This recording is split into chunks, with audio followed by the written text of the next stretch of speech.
Hello all traders. तो आज की हमारी जो वीडियो है, हमने एक एक्सपायरी का जो हमने कल एक बताया था कि ऐसा ऐसा ट्रेड हो सकता है, बिल्कुल वैसा ही ट्रेड हुआ। हमने बताया था कहाँ से आपको जो है शॉर्ट पोजीशन बनानी है और हमने बताया था कहाँ से जो है आपको एक जो है लॉन्ग पोजीशन बनानी है। सेम टू सेम वही हुआ। शॉर्ट पोजीशन हमारी बिल्कुल 18,870 से 80 के बीच में बनी और आज देखोगे आप 18,886 का हाई मारा और उसके बाद जो लो मारा है वो 18,760 का जो है लगभग लो मार दिया। तो करीब हमने जो है अपना 120-30 पॉइंट की हमने जो है यहाँ पे मूवमेंट देखी। अब कल के दिन क्या हो सकता है वो उसी में हम डिस्कस करेंगे। बैंक निफ्टी ने भी जो है हमें 400 पॉइंट का स्विंग दिया है।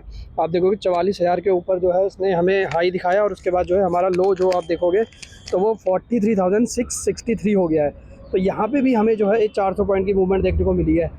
अब जो ये मूवमेंट चल रही है ये धीरे धीरे करके बढ़ेंगी घटेंगी, कल क्या होगा वही चीज़ हम डिस्कस करेंगे। जैसे कि हमारा आज आपने थंबनेल देखा होगा, हमने बताया उसमें लिखा हुआ है कि कल एक बिग ग्रीन कैंडल बन सकती है। तो वो मैं बताऊंगा कि कैसे जो है बिग ग्रीन कैंडल बन सकती है।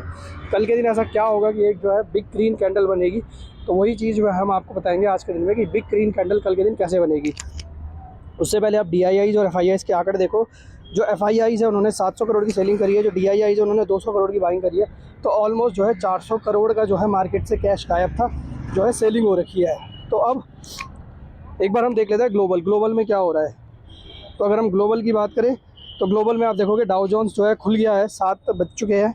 डाउ जोन्स में जो है 55 पॉइंट की कमज़ोरी है, नैस्डैक में 64 पॉइंट की कमज़ोरी है। आप देखोगे डेक्स जो एक टाइम पे 200 पॉइंट माइनस हो गया था वो अभी 100 पॉइंट माइनस रह गया है। हमारा फ्यूचर निफ्टी जो है जहाँ पे क्लोजिंग दी थी वहाँ से 5-10 पॉइंट नीचे है। फ्यूचर निफ्टी -72 पे है। हमारा गोल्ड जो है वो डाउन हो चुका है। गोल्ड का डाउन होना मतलब इकनॉमी में सुधार आ रहा है। जब गोल्ड में कोई भी डाउन साइड मूवमेंट आती है तो मतलब इकनॉमी सुधर रही है, और जब गोल्ड बढ़ता है तो मतलब इकनॉमी हमारी घट रही है। तो उस टाइम पे आप देखोगे जब 2020 में कोरोना आया था और अभी जब थोड़े टाइम पहले भी जब हमारा गोल्ड हाई चला गया था, हमारा इन्फ्लेशन बहुत ज़्यादा बढ़ा हुआ था। इसमें क्रूड ऑयल देखेंगे तो $74 पे, $2 ये भी कमज़ोर हो चुका है। हमारी करेंसीज़ की बात करें तो डॉलर इंडेक्स जो है वो 17 पैसे की मजबूती के साथ है। उसके बाद हमारा जो INR है वो जो है हमारा बिल्कुल फ्लैट है, $81 के जो है $82 के नीचे है। क्रिप्टो करेंसीज़ में मैंने बहुत टाइम पहले भी आपको बताया था कि इन्वेस्टमेंट करने का मौका है, यही मौका है जो इन्वेस्टमेंट करने का है। आप देखोगे ब्लैक रॉक ने, अलीबाबा ने, बहुत सारे लोग जो है बड़े बड़े दिग्गज लोग हैं, उन्होंने बोला है कि जो हमारी क्रिप्टो है वो हमारी आने वाले टाइम पे एसेट बनेगी, अच्छी एसेट बनेगी। और 2 दिन में जो है बिटकॉइन ने 4000 पॉइंट का मूवमेंट दिखाया है, इथेरियम ने भी दिखाया है, सोलाना, डॉजकॉइन सब जो है अपने हाई पे घूम रहे हैं, XRP सारे अपने हाई पे है। तो ये सारी जो है क्रिप्टो करेंसीज अभी हाई पे, अभी भी इन्वेस्टमेंट कर सकते हो, आपको इसमें भी जो है अच्छा खासा प्रॉफिट हो सकता है। बिटकॉइन अगर हम बॉन्ड यील्ड की बात करें तो सारी जो है 1-1% मजबूत हो रखी है अभी के टाइम पे। सारी बॉन्ड यील्ड अभी के टाइम पे 1% मजबूत है। तो थोड़ा सा जो है हाइक रेट जो कल पॉवेल की टेस्ट बनी थी उन्होंने उसमें बताया था कि हम जो है रेट हाइक करेंगे, तो वही चीज़ की वजह से जो है अभी ये है हमें ऊपर दिख रहा है।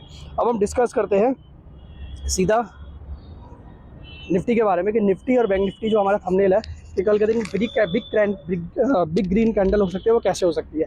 तो आप देखोगे लास्ट टाइम हमने वेडनेसडे हमने एक डाउन साइड मूव दिखाया था लास्ट वीक भी। उसके बाद हमने थर्सडे को हमने एक्सपायरी भी एक नेगेटिव साइड में दी थी। उसके बाद हमने फ्राइडे को जो है हमने ग्रीन कैंडल दिखाई, एक बड़ी ग्रीन कैंडल दिखाई थी 650 पॉइंट की। उससे पहले अगर हम जाए वेडनेसडे से पहले ट्यूसडे को हम ग्रीन थे। मंडे को हम उससे पहले पिछले हफ्ते की बात कर रहा हूँ, मंडे को हम रेड थे, फिर ग्रीन हुए, फिर हम रेड हुए। उसके बाद हम जो है फ्राइडे को बिग ग्रीन कैंडल हमने बनाई थी। इस वीक भी सेम टू सेम वही चला है। हमने मंडे को जो है बिग रेड दिया, ट्यूसडे को हमने बिग ग्रीन दिया।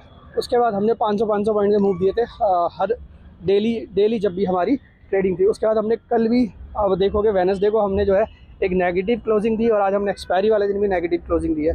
तो लास्ट फ्राइडे को जो अगर आप देखोगे तो बैंक निफ्टी ने करीब हमारी जो है 650 पॉइंट का मूवमेंट हमें बैंक निफ्टी में आया था और निफ्टी में करीब 150 पॉइंट का मूवमेंट आया था। तो कल के दिन भी हमें जो है ये मूवमेंट देखने को मिल सकता है। तो इस मूवमेंट के लिए आपको कहाँ पे इसको बाय करना हो, कहाँ पे सेल करना, वही चीज़ मैं आपको बताऊँगा।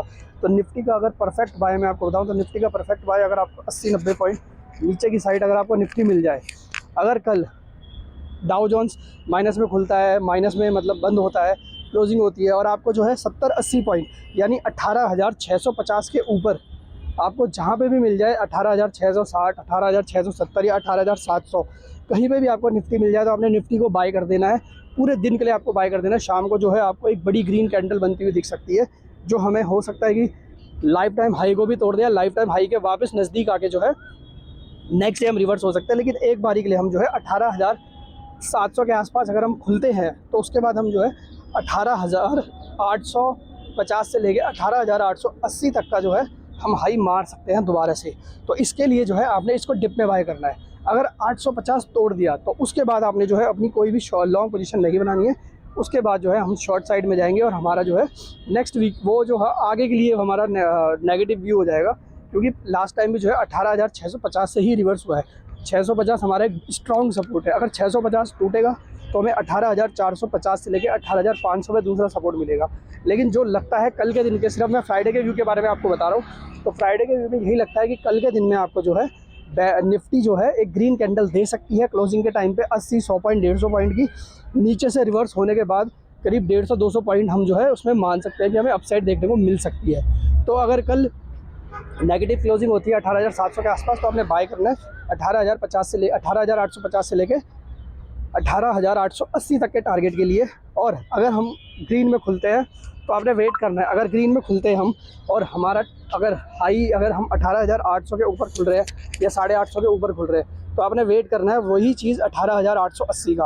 अगर 18,880 आ गया, 18,780 से लेके 18,070 से लेके 18,870 से 18,880 आता है, वहाँ पे आपने शॉर्ट मारना है। शॉर्ट मारने के बाद जो है आपने 18,900 का या 18,910 का एसएल लगाना है और आपने उसको शॉर्ट साइड में ही रखना है। आपका टारगेट जो होगा वो 18,750 से लेके 18,700 होगा कल के दिन में।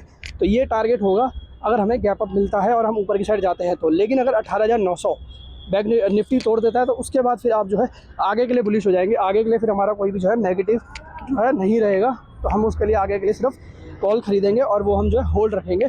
हमें उसके बाद जो है 200-250 पॉइंट के बड़े बड़े स्विंग जो है 3-4 दिन लगातार हमें देखने को मिल सकते हैं। हम 19,500 तक नेक्स्ट वीक तक जा सकते हैं या 19,300 तक हम नेक्स्ट वीक तक जा सकते हैं। और उसके बाद जो हमारा आगे का भी व्यू होगा वो 20,000, 21,000 हम सारे मार्केट हमारे बुलिश हो जाएंगे, सारे स्टॉक्स हमारे जो है बुलिश साइड में आ जाएंगे। तो ये निफ्टी में व्यू है। लेवल जो मैंने बताया उसी में ट्रेड करना, आपको अच्छा खासा प्रॉफिट होगा। अब मैं बात करूँ अगर बैंक निफ्टी की, तो बैंक निफ्टी में भी आप देखोगे 43,724 का जो है इसमें क्लोजिंग हुई है। अब क्या हो सकता है, इसने क्लोजिंग दे दी है हमारी 43,750 के नीचे। तो कल के दिन शायद हो सकता है कि ये भी गैप अप खुले, लेकिन एक डाउन साइड, अगर हमें डाउन साइड में अगर ये मिल जाता है 43,300 से लेके 43,400 के आसपास हमें अगर ये किसी भी टाइम पे मिलेगा, किसी भी टाइम पे, तो आपने वहाँ पे इसको बाय कर देना है। वापस हम 44,000 के टारगेट बड़े आराम से देख लेंगे कल के दिन में। कल के दिन में मैं वही चीज़ बता रहा हूँ, यही इसलिए बता रहा हूँ बिग ग्रीन कैंडल कैसे होगी, क्योंकि लास्ट फ्राइडे भी ऐसे ही हुआ था, आपका गैप डाउन खुला था। उसके बाद हमने निफ्टी में हमारा 20-30 प्लस था, बट हम बैंक निफ्टी में -200-250 थे। और लास्ट टाइम पे जो है बैंक निफ्टी और निफ्टी दोनों रिवर्स हुए और एक ग्रीन कैंडल, बड़ी ग्रीन कैंडल जो है इन्होंने बना दी थी। तो वही चीज़ हमारी कल के दिन भी हो सकती है। जो हमारा बैंक निफ्टी है वो हमारा अगर होगा तो 43,300-400 के पास अगर मिलेगा या 500 के पास भी मिलेगा तो आपने ख़रीदना है। और उसके बाद 43,300 के पास आके इसको एवरेज कर लेना और उसको जो है होल्ड रखना 44,000 के टारगेट के लिए, जो हमें कल के दिन इंट्राडे में मिल सकता है। तो बड़े जैकपॉट के लिए बड़ा रिस्क आपको लेना पड़ेगा। अगर हमें इसको शॉर्ट की बात करूं, अगर 44,000 के आसपास अगर आपको जो है बैंक निफ्टी मिल जाता है 44,000 के आसपास, तो 44,000 के आसपास अगर बैंक निफ्टी मिलेगा तो वहीं से जो है इसको शॉर्ट मार देना है। और हमारा 43,650 से लेके 43,700 का जो है इसमें हमारा टारगेट हो सकता है। बैंक निफ्टी अगर 44,000 में मिलेगा, जैसे आज भी रिवर्स हुआ है, लास्ट 6-7 दिन में यहीं से रिवर्स हुआ है बैंक निफ्टी हमारा, तो जैसे ही बैंक निफ्टी हमारा 44,000 के आसपास मिलेगा हम शॉर्ट मारेंगे और हमारा एसएल होगा 44,100 और हमारा टारगेट होगा 43,300 पूरे वीक के लिए। लेकिन अगर हमें नीचे की साइड मिलेगा तो हमने ख़रीदना है और ऊपर 43,400 के आसपास अगर हमें मिलेगा तो हमने ख़रीदना है और टारगेट होगा हमारा 44,000। यही रेंज हमारे कल के दिन में होगी बैंक निफ्टी में, क्योंकि मार्केट क्या है हमें एक रेंज में ही दिख रहा है। अभी तक बैंक निफ्टी ऊपर से सेल ऑन रेज हो रहा है, नीचे से बाई ऑन डिप्स हो रहा है, तो हम उसी रेंज में प्ले करेंगे। तो ये हमारी बैंक निफ्टी में स्ट्रेटजी, इसमें आप काम करना, आपको अच्छा खासा प्रॉफिट होगा। ब्राइटकॉम ग्रुप आज लोअर सर्किट मार दिया है, अच्छी अपॉर्चुनिटी है खरीदने की। हो सकता है 2-4 दिन और लोअर सर्किट मारे तो आप यहाँ पे इसको खरीद सकते हो। अगर आप चाहो तो इन्वेस्टमेंट इसमें कर सकते हो, लॉन्ग टर्म के लिए अच्छा स्टॉक है। 19 कम्युनिकेशन यानी पेटीएम भी जो है एक अच्छा स्टॉक है। आज जो है पिछले 3-4 दिन में इसने जो है 20 से 30% का रिटर्न दिया। उसके बाद जो है एक हफ्ते से लगातार ये कंसोलिडेशन कर रहा है और 18,860 से लेकर 900 के बीच में ये बना हुआ है, वहाँ से नीचे नहीं गया। नीचे अगर आप इसको ख़रीदना चाहते हो तो ख़रीद सकते हो 840 का SL लगा सकते हो, और 840 के SL के साथ इसका टारगेट जो है बहुत बड़ा है, 1200, 1300, 1400, 1500 कुछ भी इसका टारगेट आ सकता है, लेकिन 840 का SL आपने लगाना ज़रूरी है। ट्राइडेंट ने बड़ी टाइम बाद जो है अपने रेजिस्टेंस को तोड़ा है 33.90 को, तो इसके ऊपर भी हमें ये बुलिश दिखता है, हम इसको खरीदेंगे और हमारा टारगेट इसका जो है बड़ा टारगेट होगा। इसका लाइफ टाइम हाई 60 है, 60 के ऊपर ही हम इसका टारगेट देखते हैं आने वाले टाइम पे भी। लाइफ इंश्योरेंस ने भी अपने रेजिस्टेंस को तोड़ दिया है। इसने बीच में जो इनकम टैक्स की जो डिडक्शन जो आई थी बजट में, उसके बाद जो छूट मिली गई थी, तो उससे जो है लाइफ इंश्योरेंस में बहुत बड़ा झटका पड़ा था, जिस वजह से हमें 545 तक का जो है हमने इसमें लो देखा था, वहाँ से रिवर्स होकर जो है अभी ऊपर की साइड आ चुका है 640। यहाँ पे आप इसको खरीद सकते हो, लेकिन आपको इसमें SL थोड़ा डीप रखना पड़ेगा 590 का SL के साथ जो आप इसको होल्ड कर सकते हो। इसका टारगेट भी पहला तो इसका IPO प्राइस है 900 रुपये, वहाँ पे मिल सकता है, और वहाँ से भी हमें जो है ये ऊपर जाता हुआ दिख सकता है आने वाले टाइम पे। तो ये सारी हमारी इन्वेस्टमेंट पिक्स हैं जो मैंने आपको बताई है, ये सारी हमारी एनालिसिस है, सारी जो है हमारी फंडामेंटल पिक्स है। आप चाहो तो इसमें इन्वेस्टमेंट कर सकते हो, अगर नहीं आपको इंटरेस्ट तो आप इसको इग्नोर भी कर सकते हो, क्योंकि ये सारी जो है हमने अपने रिसर्च बेस पे हम आपको दे रहे हैं। तो आज की वीडियो में इतना ही। वीडियो पसंद है तो लाइक करना, सब्सक्राइब करना, शेयर करना। Thank you so much.